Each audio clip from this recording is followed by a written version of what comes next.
me be honest with you. President Obasanjo was part of the coup, but he exonerated himself as normal. If you ask military leaders, most of those top military people knew about the coup. I'm talking on the point of where he has exonerated the Igbos. So you imagine that he should be commended? Listen to me. Yeah. He should be commended. Let me tell you the truth. Where he has exonerated the Igbos. Because the rest of the country have held battles against the Igbos. Forget people like us that you see us, you see the face of Nigeria. You see us, we represent what Nigeria should be. We don't know Igbo, we don't know Hausa, we don't know Yoruba. We only know Nigeria. Forget about it. They have maltreated our people in this country because of the Civil War, which offense we never committed. Many Igbos, many of my brothers and sisters have suffered because of the Civil War. In what way do you think? None of the generals was able to come out and say Igbos never participated in this. Is it one of the reasons why there are those in the Southwest who thought that perhaps the reason why Peter Obi should be president, for example, to give the Igbos a place? No, I'm not going to discuss. Politically speaking, I'm not going to discuss that with you. No, you are discussing. You are speaking for the Igbo nation tonight. Listen to me. I'm not going to discuss. Hello everyone, welcome back and thank you so much for stopping by. My people, wonder they say shall never end. Surprisingly, Orji Uzor Kalu has finally said something about what IBB reviewed in his book, especially saying that a 1966 coup was not Igbo coup. You guys know Orji Uzor Kalu's first response was that Tinubu should recognize Abiola as Nigeria president. But this time around, you can't even believe what he said in this particular interview. But the one that really got me laughing was when Show asked him whether Nigeria should make Peter Obi president in order to compensate Ndi Igbo. The way Orji Uzor Kalu reacted for that particular question is so laughable. According to him, he said that Ndi Igbo should bring us somebody that other parts of Nigeria should accept this and that. So I don't know the direction Orji Uzor Kalu is going, honestly. Does it mean that Orji Uzor Kalu wants to come out so that he become president of Nigeria, which means he thought or he think that maybe Igbos will accept him and the other parts of Nigeria will accept him anyway. That is by the way. Let me allow you guys to just listen to what Orji Uzor Kalu said in this particular interview. I'm going to be right back. And I heard what you said about the book launch, IBB book launch, and some of what came out of that book.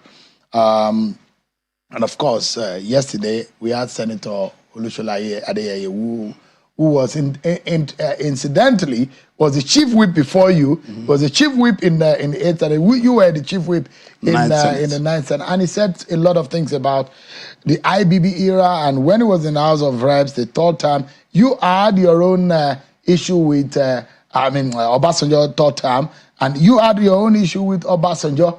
And some of those things that Professor Adeyeye said about on this program, about the third time agenda and what went down. In the benefits of hindsight and reflecting on those years, you were governor, a second-term governor, when Obasanjo was also second-term president, and that time that it was rife, the agitation about the debate over the third time. What would you remember majorly at that period? Like what?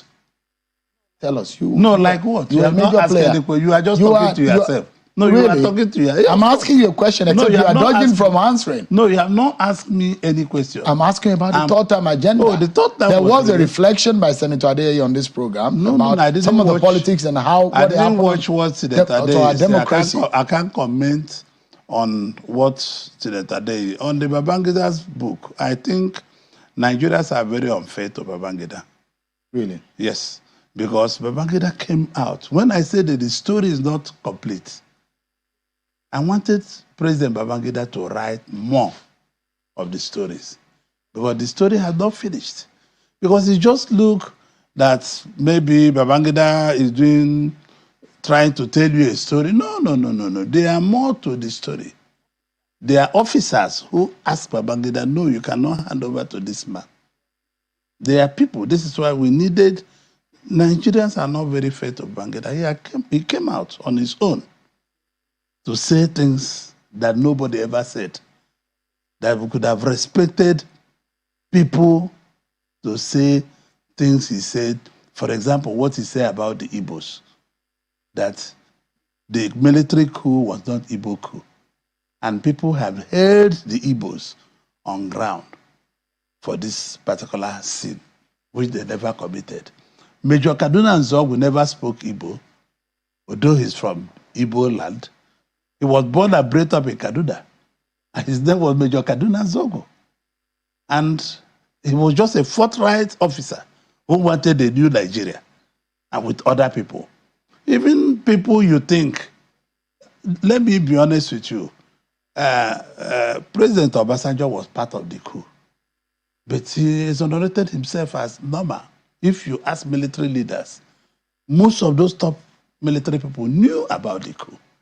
He came from India, not Ompa, he came from India. How will he have not known about the coup? And he came back to Nigeria from his school to back to Nigeria. So most of them knew. It was when few officers refused to do what they're supposed to do that it became a problem. Few officers didn't do what they're supposed to do. If they have gone ahead to execute the coup in Eastern Nigeria, execute it here and there'll be no problem. So some people either developed cold feet or found another strategy. When you say some Nigerians are not fair to IBB, are you referring to the Abacha family who are aggrieved? No. I'm just not a moment, sir. Just a moment, sir. Are you referring to MK Abiola family, or you're referring to those who were incarcerated and those who were jailed and spent many years in prison, and those who lost their life? Family of those who lost the Vasta family and the rest. When you say people, IBB is not people are not PFC. When you come out, to put things in writing, open up wounds so it could be closed. This is what Babangida did. It's almost nearing 80. Is it closing or is no? According to some of them, they felt that he opened up those points and they're now looking fresh. Let me tell you, this is why that more military people that were there should talk about it. There should be second part of the book. Because if we mention only one name or two names, or there is not interested, they should go all hog and tell Nigerians the truth. Because I know the top military men, Babangida should write the second book. I know that Babangida was in danger. Babangida was in danger throughout this period. If you remember the way he left power, you will know something was wrong. He spent 9 years plus. Yeah, no. I mean, at the late hour. At the tail, Yes, you know. What could have stopped him from handing over to Abiola? I don't know, because I'm not a military man, but I know something was wrong. So when you exonerate him in that manner, for those Nigerians... No, I'm not saying he's exonerated. He has his own life to live. But I say Nigerians are not fair to him. This man had came out openly to confess this is what happened, strengthening the history. I'm talking on the point of where he has exonerated the Igbos. So you imagine that he should be commended. Listen to me, he should be commended. Let me tell you the truth. Where he has exonerated the Igbos. Because the rest of the country have held bad things against the Igbos. Forget people like us that you see us, you see the face of Nigeria. You see us, we represent what Nigeria should be. We don't know Igbo, we don't know Hausa, we don't know Yoruba. We only know Nigeria. Forget about it. They have maltreated our people in this country because of the Civil War, which offense we never committed. I knew nothing about the Civil War. I've suffered about the Civil War. Many Igbos, many of my brothers and sisters have suffered because of the Civil War. In what way do you think? And none of the generals was able to come out and say, Igbos never participated in this. In what way would you say Igbos have suffered because of the alleged tagging of an Igbo coup? Because that was Sure, are you the one asking me this question? No, I'm asking because are you not a Nigerian? Full-blown Nigerian. But the question I'm asking, you were saying, just let me tell you, you said that Igbos have suffered about 50 years time. ago. Petrochemical is supposed to be a part of Abia State, and they remove it. Because of the Civil War? Sure, I have the extract of the Council of State. They remove it.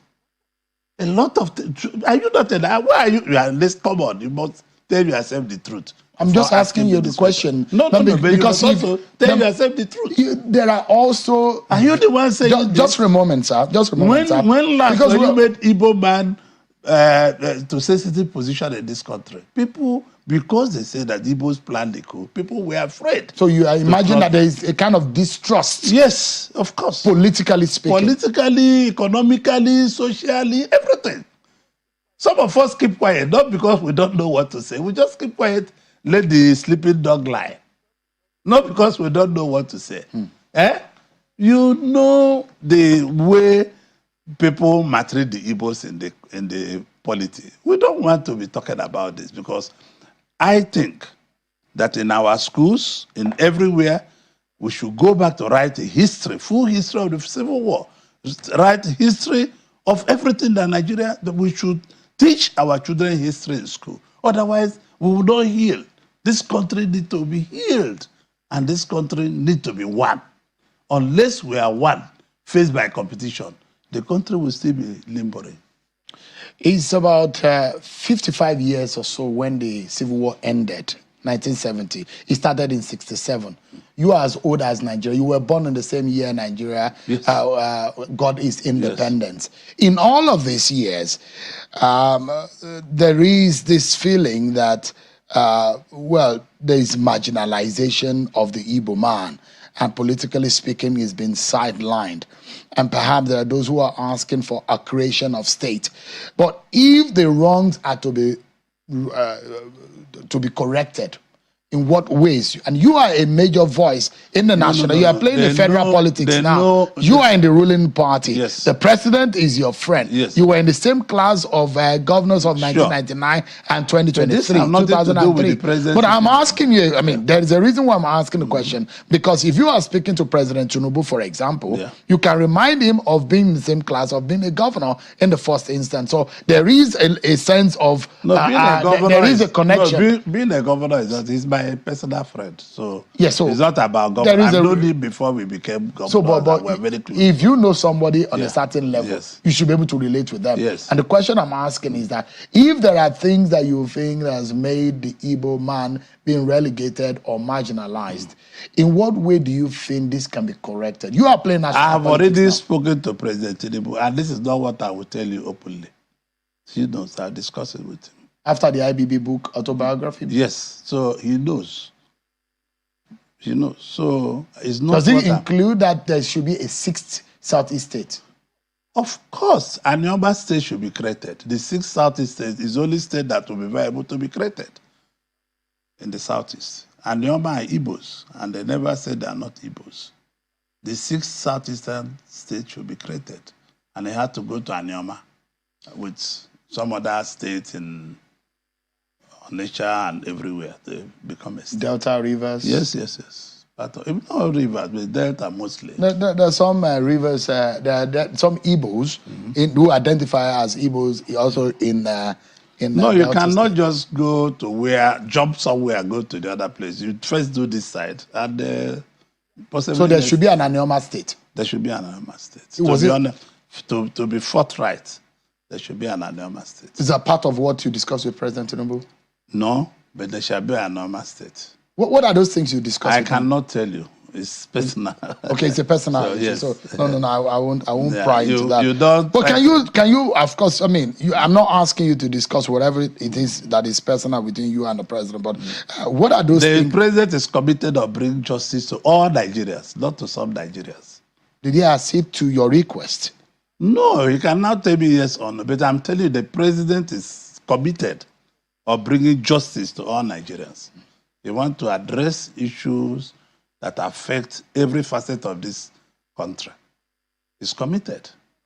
Is it one of the reasons why there are those in the Southwest who thought that perhaps the reason why Peter Obi should be president, for example, to give the Igbos a place. No, I'm not going to discuss politically that. I'm speaking. not going to discuss that with you. No, you are discussing. Because, no, you are, I'm not you are going to- speaking for the listen to Igbo me, nation listen to me. tonight. Listen to me. I'm not going to discuss anything about Igbo president or Igbo this. You are or not that. a very shy person. No, Why are you shy not tonight? No, I'm not shy. I cannot. But I'm telling you, you are afraid that I'm not going to discuss issues that are not supposed to be discussed. You told me before in an interview Yes. that there's a need for an Igbo presidency. And I still tell you there's a need for it. Up to today. Yes. So you tell Igbos must present an acceptable candidate by all Nigerians. No one zone can make a president. No one. President Tinubu was not elected by Yorubas. He was elected by all Nigerians. when do you think the Igbo presidency is ripe? Well, in our party, we have only one presidential candidate now. And Tinubu has to do 8 years. And Is that a must? it's not a must, but Nigerian people, you can see the rebased economy is coming down. You can see things are starting to trickle in. Manufacturers were seeing inventory in the warehouse, and cost of manufacturing was 23 and some percent in November, December, October. Today is about 18.2%. Welcome to Shammer News TV.